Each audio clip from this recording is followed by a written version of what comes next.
Hey guys, I'm Dominic Aguilar and I go to Fergus Falls High School and I play basketball. And I'm going to be reading By My Brother's Side by Tiki and Rondé Barber.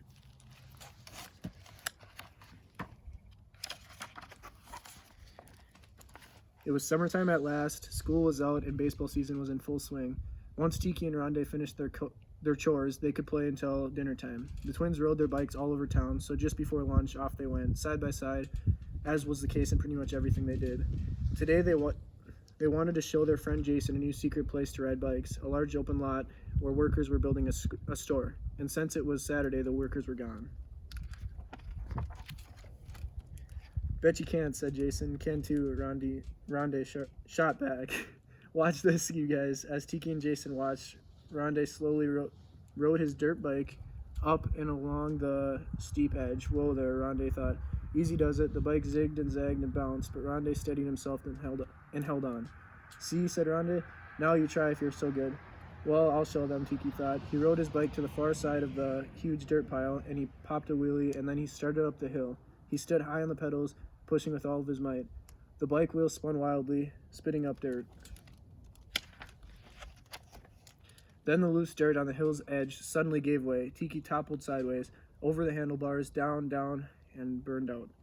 He lay there, blinking. His head was reeling, but his knee hurt much more. Rondé and Jason dropped their bikes and ran up the hill. The boys leaned over Tiki.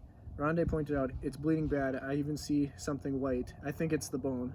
Jason put his hand over his eyes. I don't want to look," he said. "We better get your mom, quick." In the doorway, Dr. Myers was whispering, "He needs lots of rest, Miss Barber."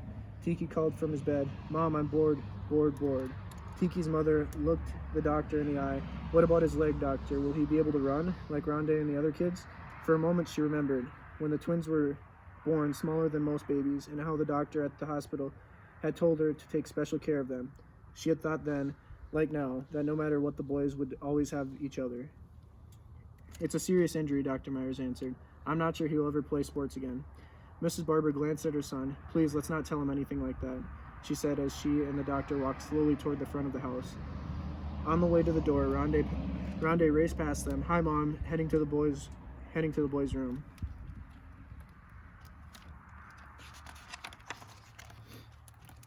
But when their mother returned to the boys' room, the twins were gone. She hurried to the back door. Tiki's crutch was on the kitchen floor.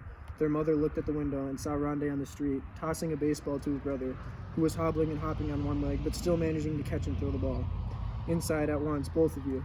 Tiki groaned. "Mom, there's an all-star baseball game tonight. The team needs me." "Yeah, Mom, I haven't ever played without Tiki. He's the fastest guy we have. Can't even..." "No," she said firmly. Then she turned to Tiki. "And as for you, Buster, Rondé will have to play for both of you. You're resting for as long as it takes." Rondé broke in. "Don't give up, Tiki. I'll hit one out tonight for you and for me." Tiki glanced. "Really? Will you?"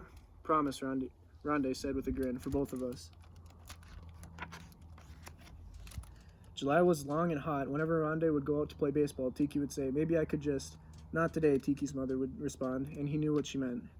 In the afternoon, Rondé and Tiki sat in their room, talking brother to brother. The wall was filled with pictures: Bo Jackson, Michael Jordan, Walter Payton. And above the dresser was a picture of the twins smiling, holding a trophy. Rondé pointed to the photo. Remember this game?" "Do I ever?" Tiki moved his raised leg to the other pillow. They loved to replay the special game in their minds.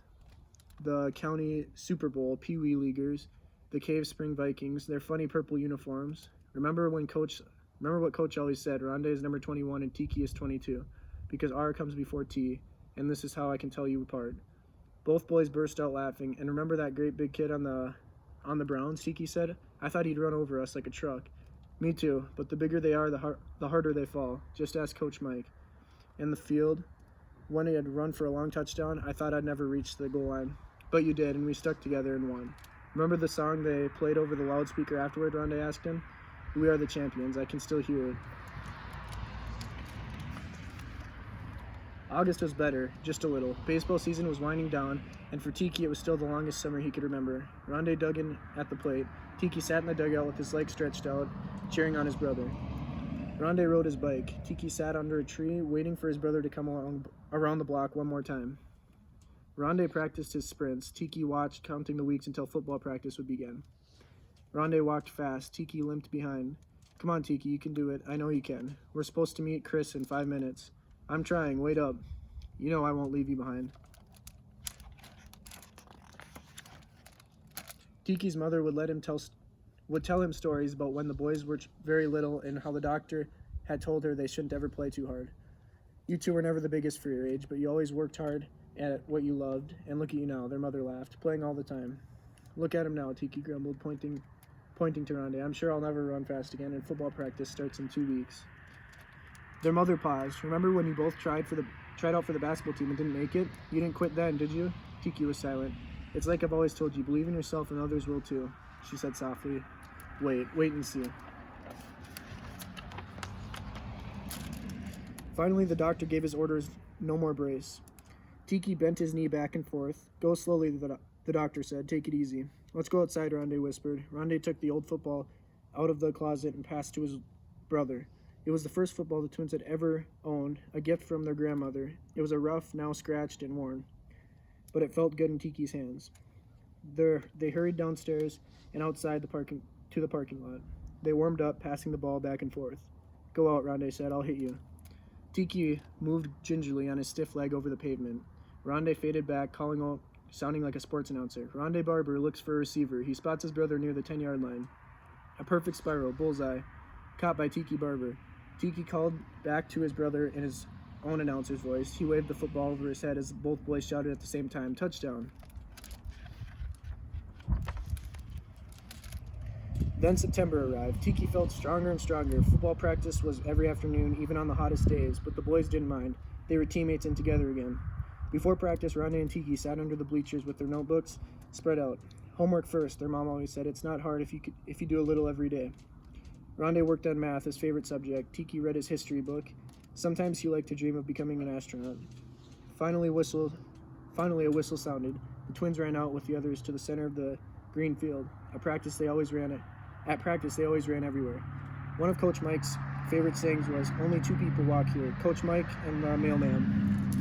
Everyone warmed up. Rondé jumped up and down. Tiki stretched his leg. So far, so good. Today, no one was wearing pads, and he felt so light on his feet. Yes, I can do it, Tiki told himself. The offensive team practiced running wide around the end.